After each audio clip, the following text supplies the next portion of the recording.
Want attention? Watch the headlines. Hi, I'm Brian Pombo. Welcome back to Brian J. Pombo Live.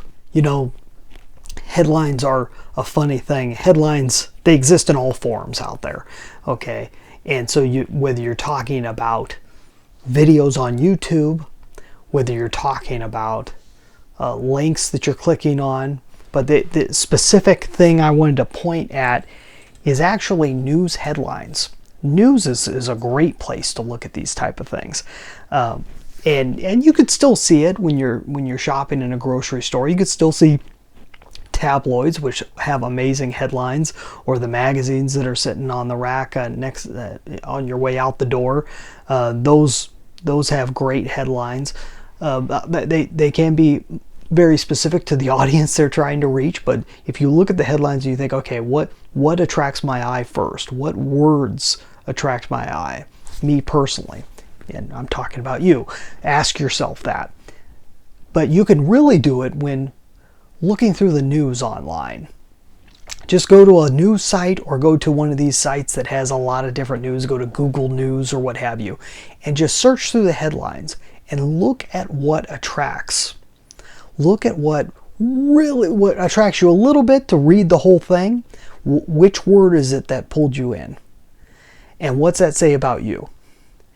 And then watch for the ones that are nearly impossible to pick out. Look at this one that is from the New York Post, which they really do have good headlines. I mean, they're known for their sensationalism. They kind of go after a lot of that, but they really do have these sensational headlines. Here it is. Here's one talking about the thing that you definitely don't want to drink at McDonald's.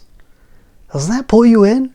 I mean, anybody that ever goes to McDonald's at all, or even if you don't go to McDonald's, you kind of want to know what that is. What is the one drink that you don't want to drink at McDonald's? My first thought was the milkshakes, because the last time I had a milkshake at McDonald's, it tasted like melted plastic. It was horrible. But maybe it's something else. What is it? What is it? I'll tell you at the end. But doesn't it drive you a little bit nuts? A lot of you are going to be clicking off of this just to go see what the answer is.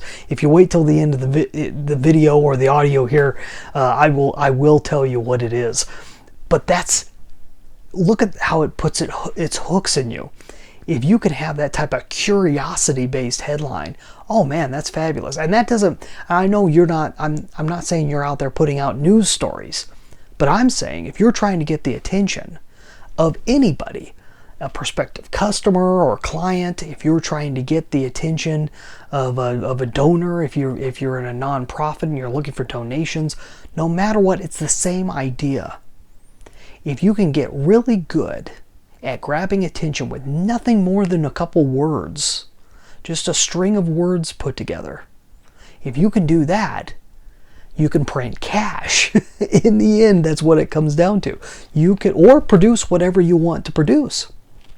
The famous copywriter Gary Halbert was famous for putting out an ad for a girlfriend. And he wrote this big long ad with a really nice headline. I don't have it in front of me right now, but we'll talk about it another time, where he was advertising that he was looking for love. Okay? He was able to do that. It doesn't matter what it is that you're looking to get. I'm not saying it only has to do with cold hard cash. That's just one of the things that we can all relate to, because it tends to be something that we all need to use at some point in our life. But if you're talking about something that you're wanting to do and you're wanting to get attention, you're wanting to bring attention in, then look at what draws your attention and start questioning why. Why does that draw my attention? What is it specifically? Would something else using that same angle also be able to draw my attention? I mean, look at this one. It's curiosity based on something that's very familiar to us, one way or the other. Whether you've been to McDonald's in the last 10 years or not, you're still going to be curious, because everyone's been or knows someone who's been to McDonald's, and it's one of the most ubiquitous restaurant chains in the entire world. So it's going to pull you in. What is the one thing that I wouldn't want to drink there, and why? Why would that be? So here's the answer. The answer is she said she learned how to make sweet tea at McDonald's. And they have unsweetened tea and they have sweet tea. And what's the difference between the two? Well, she said for every gallon of sweet tea that they make, they put in an entire pound of sugar. And they had her making it, and she said she used to get it all the time. She used to constantly drink this stuff, and think a lot of people think, tea, it's going to be a little more healthy than the soda or what have you. But they're literally pouring a pound of sugar, a pound package of sugar into a gallon and mixing that up.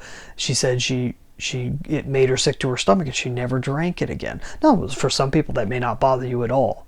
It's not as outrageous as it seems when you're just reading the headline, but it might be outrageous to you. It's enough to draw you in. It's a little curiosity and an interesting little story. Nothing major. It's not going to change the world, but look at how a headline can pull you in, can play with your imagination, just a simple string of words. This happens across the internet, and it's been happening since before all of us were born with print media, paper, physical media.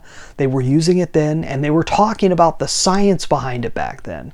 So there are lots of people that talk about headlines. I have many, many, many videos and podcasts going way back discussing headlines. I'd love to hear your thoughts on this. Have you ever considered this idea before? And if not, why not? And if so, how have you used headlines in the past to be able to gain attention? In whatever format that you're using headlines, the title of a video or what have you, it could be used a million different ways. How have you used headlines to get attention? Leave a comment wherever you're watching or listening to this, or you can leave one over at brianjpombo.com under this post. That's all I have for today. You have a good one. Go out and grab my book, 9 Ways to Amazon-Proof Your Business, if you're willing to overcome competitive forces in your marketplace, regardless of your industry. It's a short book, and you can download a free copy, AmazonProofBook.com. We'll be back tomorrow. In the meantime, get out there and let the magic happen.